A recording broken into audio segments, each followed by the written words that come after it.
오늘 하나님의 말씀은 창세기 30장 25절에서 28절입니다. 창세기 30장 25절에서 28절. 라헬이 요셉을 낳은 때에 야곱이 라반에게 이르되 나를 보내어 내 고향 내 본토로 가게 하시되 내가 외삼촌에게서 일하고 얻은 처자를 내게 주어 나로 가게 하소서. 내가 외삼촌께 한 일은 외삼촌이 아시나이다. 라반이 그에게 이르되 여호와께서 너로 인하여 내게 복 주신 줄을 내가 깨달았노니 내가 나를 사랑스럽게 여기거든 유하라. 또 가로되 내 품삯을 정하라. 내가 그것을 주리라. 라반이 야곱과 함께 하시는 하나님을 본 것을 볼 수 있습니다. 그래서 라반이 고백하는데 27절에 너로 인하여 하나님이 내게 복 주신 줄을 내가 깨달았다라고 얘기하시죠. 야곱은 하나님이 함께하는 사람이었습니다. 야곱의 잘하고 못한 걸 떠나서 하나님이 야곱과 함께 하셨던 것이 가장 큰 것이었죠. 믿음의 사람들의 공통점은 하나님이 함께 한다는 것입니다. 우리와 함께 하시는 그 하나님이 있기를 간절히 소망합니다. 우리에게 은혜 베푸시는 하나님이 우리와 함께 하시기를 간절히 소망합니다. 그 하나님이 야곱과 함께 하니 라반에게도 그 은혜가 주어졌던 것을 볼 수 있어요. 야곱이 30절에 얘기할 때 내가 외삼촌 라반의 집에 왔을 때는 라반 삼촌이 소유가 적었는데 나로 인해서 번성하게 되고 때를 이루었다라고 얘기하는 것을 볼 수 있습니다. 하나님의 은혜를 주셔서 그렇게 됐다라는 고백을 합니다. 이러한 때에 이제 야곱이 이제 고향 본토 친척의 본토로 가겠다라고 이제 라반에게 얘기하는 것이죠. 그러면서 자기 처자들을 데리고 가겠다 얘기할 때, 너와 함께 있을 때 이런 번성했던 것들을 있기에 가지 말라고 이렇게 말리는 것입니다. 함께 있자라고. 이제는 내가 너한테 품삯을 주겠다고 얘기하는 것이죠. 그래서 야곱이 품삯을 정하지 않고 그러면은 아롱집 거가 점 있는 새끼가 뵐 때 그것만 내 것으로 하겠다 얘기하는 것이죠. 아롱지고 점 있는 것이 그렇게 많지 않았었거든요. 그래서 야곱이 그것을 달라고 하니까 라반이 흔쾌히 그것을 허락합니다. 그러면서 야곱이 이제 양을 치고 있으면서 이제 새끼 뵐 때쯤 되면은 버드나무, 살구나무, 신풍나무, 푸른 가지들을 그 냇가에 쫙 뿌려 놓습니다. 그러면서 새끼 뵐 때 그것을 보면은 아롱지건과 점 있는 것이 태어나는 것을 경험적으로 알았던 거예요. 그래가지고 야곱이 그 계략을 세워서 그것을 자기 것으로 하겠다 얘기하는 것이죠. 그러자 이제 42절에서 43절에 보면 실한 것과 야곱의 것이 되고 약한 것은 라반의 것이 된다라고 표현되는 것을 볼 수 있는데, 실제적으로 새끼 뵐 때 그렇게 한다라고 그런 새끼가 벤다라고 볼 수는 없어요. 우리 한국에서도 이제 산모가 좋은 것을 먹어야 돼 하고 좋은 생각만 해야 돼 라고 해서 아기가 이쁘게 태어난다 이런 얘기는 있긴 하지만, 야곱이 그런 생각을 하고 계략을 한다고 할지라도 그 새끼가 그렇게 많이 나올 것은 아니고 하나님의 은혜를 입었다는 것을 볼 수 있는 것이죠. 야곱이 그동안 무보수로 14년간 계속 일했습니다. 그것을 하나님께서 채워주시는 거예요. 야곱이 이렇게 요구하면서 이런 계획을 세울 때 하나님이 은혜를 베푸셔서 그 보수를 채워주는 것이요. 무보수를 일했던 것에 대해서, 야곱이 재산이 없는 것에 대해서 하나님 아시고 채워주는 거예요. 그리고 이제 고향으로 가기 위해서 재산을 불려주시는 것이죠, 하나님이요.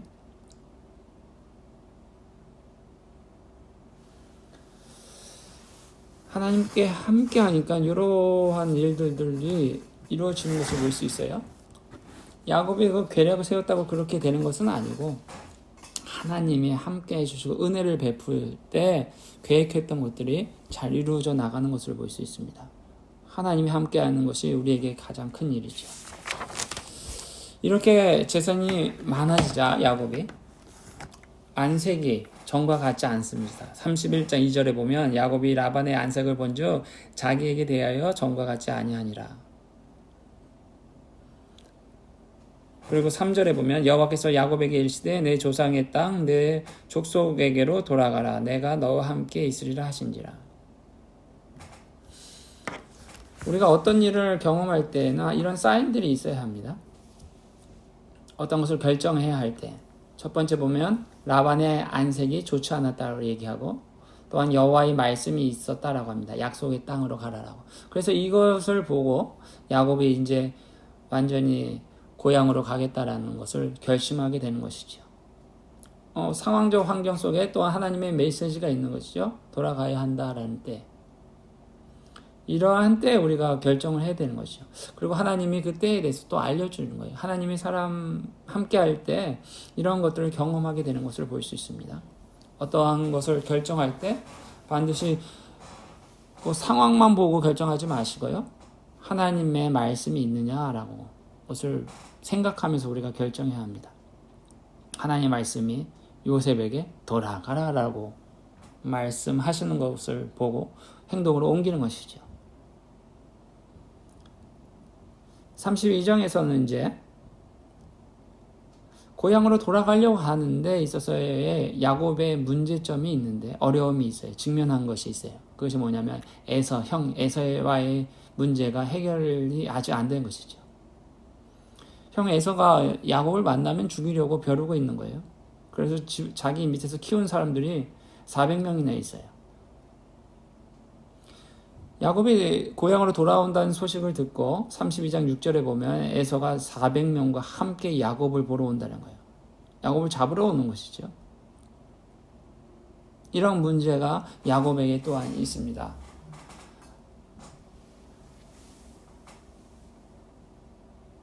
이것을 해결하기 위해서 야곱은 자기 나름대로 생각하는 것이 뭐냐면 자기의 재산을 두 대로 나누는 거예요. 그래서 형이 한 대를 치면 한 대를 데리고 도망가겠다라는 생각을 하는 것이죠. 32장 7절에서 8절에 그렇게 나와 있어요.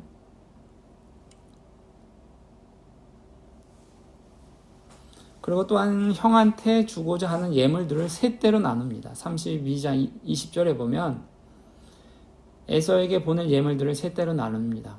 예물로 인해서 형의 감정을 풀고자 하는 거예요. 용서를 구하려고 하는 행동이죠. 다 보내고 난 다음에 이제 32장 22절 24절에는 야복나루에서 야곱이 기도하는 것을 볼 수 있습니다. 천사와의 씨름하면서 기도하는 장면이요. 32절 보면 환도뼈를 다치게 됐죠. 야복나루에서 열심을 다해서 생명을 걸고 야곱이 기도하는 것입니다. 이 문제를 해결하려는 것이죠. 형 에서가 이게 다가와서 400명과 함께 오는데 이 문제를 어떻게 자기의 힘으로 할 수 없습니다 라고 해서 하나님을 붙잡고 기도하는 거예요. 그러고 나서 기도 응답으로 이스라엘이라는 이름을 새롭게 받는 것을 볼 수 있습니다. 32장 28절에요. 여기서 환도뼈를 기도하면서 환도뼈를 다쳤는데 이제는 어떻게 하라는 얘기냐면 환도뼈는 자신의 힘으로 살아왔다는 것을 볼 수 있어요. 그러나 환도뼈를 다쳤다라는 것은 이제는 저 힘으로 의지하지 말고 하나님을 의지하는 것에 대한 사인이에요.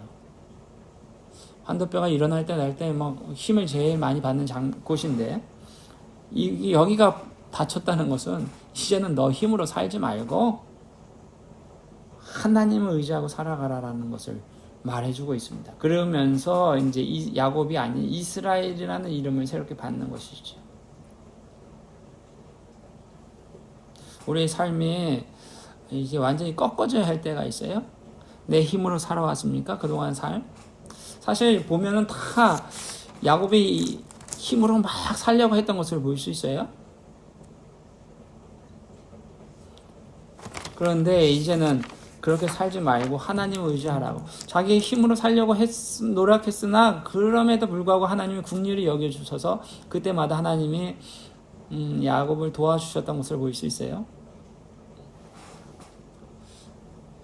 야곱이 자기의 재산을 눌리기 위해서 어떤 계략을 세우지 않았습니까? 아령지껏 점 있는 것은 내 것을 하겠습니다 하면서 냇가에 나가 있을 때 버드나무, 살구나무, 신풍나무를 쫙 깔아놨어요. 자신의 노력으로 어떻게 해서든지 제 자산을 늘리려고 했던 거. 하나님 도와주시지 않으면 아령지껏과 점 있는 이런 새끼가 태어날 수 없는 거예요. 아무리 그렇게 한다고 해도. 하나님의 국리를 여기셨던 거예요. 자기 계략을 많이 한다고 해도 안 되는 건데 하나님의 은혜를 주셔서 되는 것이죠. 하나님의 은혜를 주셔서 또 라반의 집이 소유가 번성하게끔 해주셨던 것이 은혜 주신 거예요. 야곱이 자기 한 게 아니고 하나님이 해주셨던 것을 볼 수 있어요. 형 에서가 막 달려오는 거예요. 이 문제를 어떻게 할까요? 400명과 함께 달려오는데 한 번 치면은 자기의 재산들은 그동안 쌓았던 것들은 다 사라지게 마련입니다. 이런 가운데서 어떻게 했습니까? 기도하는 거예요. 하나님 붙잡고 기도하는데 하나님이 이제 환도뼈를 치시면서 천사가 환도뼈를 치면서 네 힘으로 살지 말고 제발 나를 의지하고 살아라 이제부터.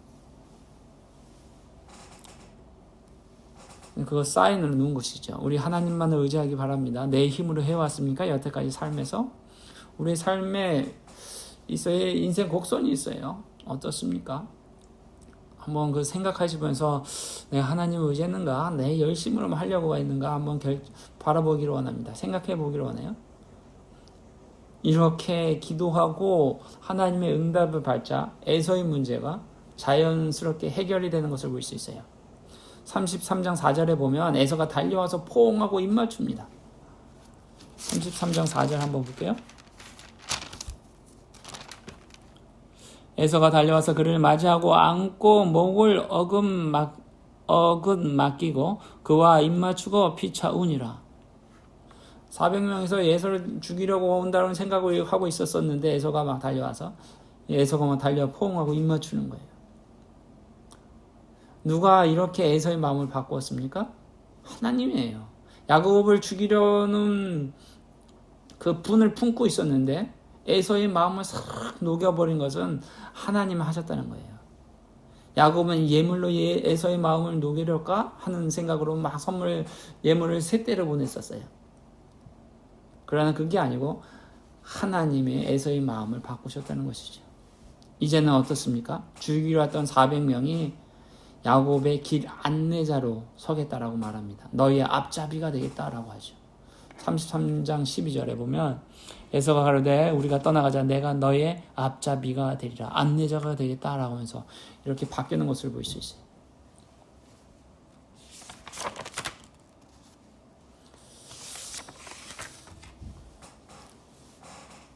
우리의 수많은 어려움들 살아가는 데 있어서는 하나님이 해주시지 않으면 안 됩니다. 우리의 삶의 환경이 안 바뀌어져 가고 있는 힘든 가운데 있습니까? 하나님이 바꿔달라고 기도하시기 바랍니다. 우리의 힘으로 되는 게 아니고 하나님이 바꿔주셔야 되는 거예요. 때마다 도우신 하나님이 있습니다. 34장은 디나가 추행을 당합니다. 세겜 사람들한테. 그래가지고 이제 디나의 오라비들이 다 세겜 사람들을 다 살육하는 장면이 있고 거기서 이제 여기서 있을 수 없겠다 해서 베델로 옮겨가는데 세겜 사람들이 야곱을 추격하는 자가 없었다라고 합니다. 35장 5절에 보면 하나님이 그 고을 사람들의 두려움을 심어놓고 추격하지 못하도록 그들의 마음을 두렵게 하셨던 것을 볼 수 있어요. 야곱과 함께 하신 하나님을 보게 되고 이제 더 이상 이러면 안 되겠다 하면서 야곱이 이방신들을 다 버리고 베델로 가서 단을 쌓고 하나님을 예배하는 것입니다.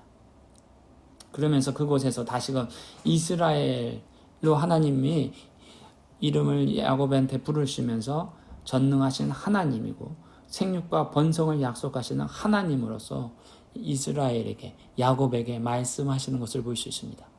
35장입니다. 11절 그에게 이르시되 나는 전능한 하나님이니라 생육하며 번성하라 국민과 많은 국민이 내게서 나고 왕들이 내 허리에서 나오리라. 생육과 번성의 하나님, 우리와 함께 하시는 그 하나님이 우리를 다시금 새롭게 하실 테인데 가장 중요한 것은 우리가 하나님 앞에 더 나아가는 것입니다. 하나님을 의지할 때 이런 은혜들이 우리에게 삶 가운데서 나타납니다. 이건 하나님의 은혜예요. 야곱의 어떤 노력이 아니고 하나님의 은혜를 입었던 사람이 야곱입니다. 하나님의 은혜를 입는 우리들 되시기를 간절히 소망합니다.